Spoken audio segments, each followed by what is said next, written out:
Primary is when you're in the T-34. Basic jet is what I just described. Then you go to advanced jet in my day, which was the TA-4J, which is, I mean, that is a Vietnam War airplane. Yeah. Just the trainer version, meaning that it had 2 seats in it. Other than that, it's a combat capable airplane, tremendous roll rate. I loved it. I thought it was a great airplane to fly, good flying airplane, good fun. But then there's this unfortunate little thing that starts to creep in about this part of your career, and it's called overconfidence. So, so again, I was having fun and I was flying a good airplane, and I remember this particular flight, you know, until the day I die. It still aggravates me, but. So for any of the folks out there that are thinking that they might want to be a pilot of any kind, you know, airline pilot, military pilot, doesn't matter. The 2 most important things that you have got to do, and you've got to understand, the 2 most important things. First, come prepared. Mm-hmm. You have got to read everything you can possibly read. And then you've got to get the gouge. And people in the Navy, gouge is like the inside information. Yep. So if one of your pals or somebody at the bar in the O Club, if they had their first ride on the TA-4 yesterday, you're going to go up to them, buy them a beer and say, hey man, you got any gouge for me? Yeah. And that's I'll tell you what I had a problem with. I'll tell you what went well, etc. So all of that is the preparation phase. You got to do all of that before you walk into the briefing room. But then once you get in the airplane comes the second thing you have to do. And that's what I call think while flying.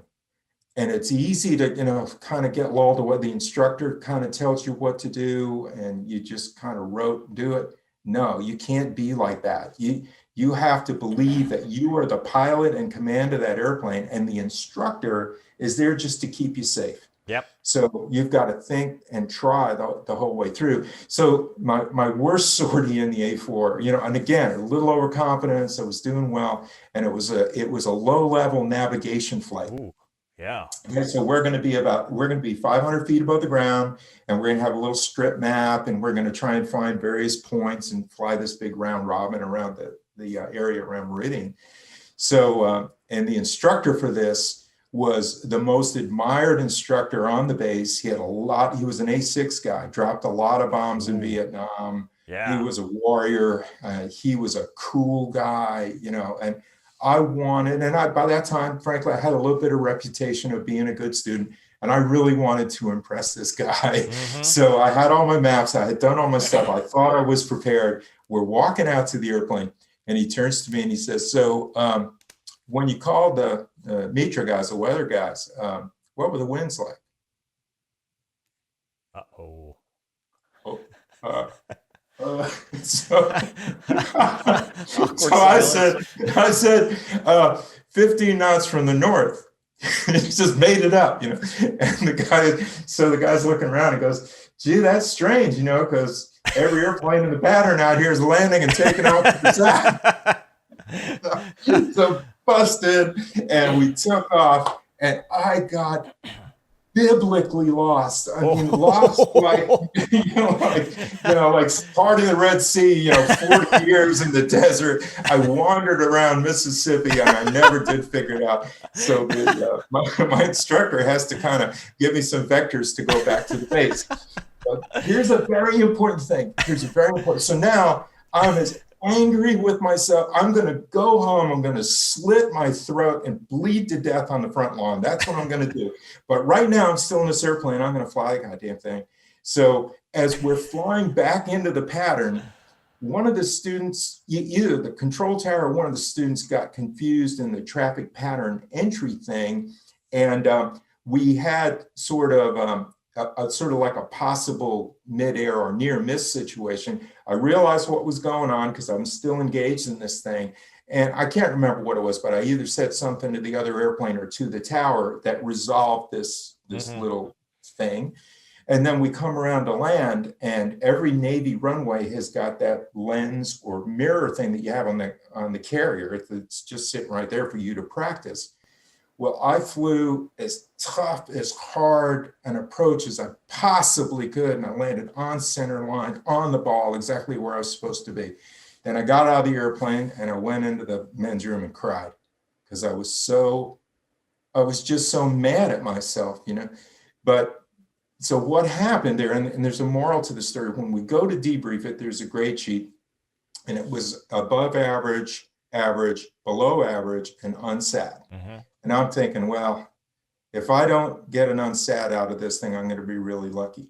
So I got below average on pre-flight planning because I never did call the weather guys. I just forgot. Right.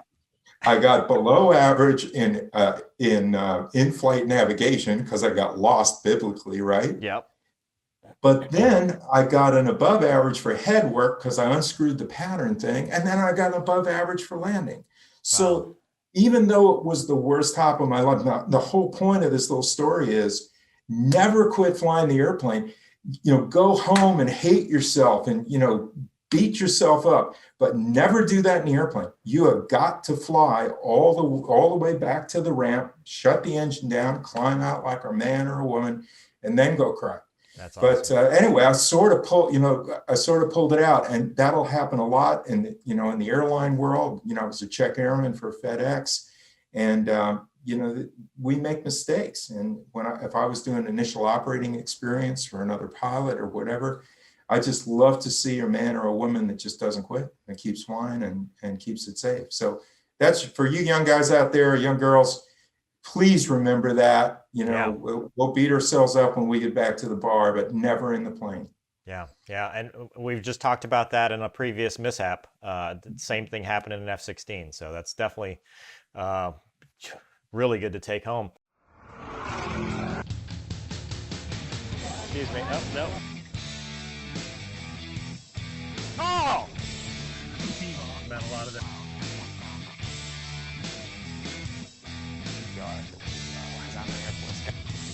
Usually fly with the doors off. All Fox speed.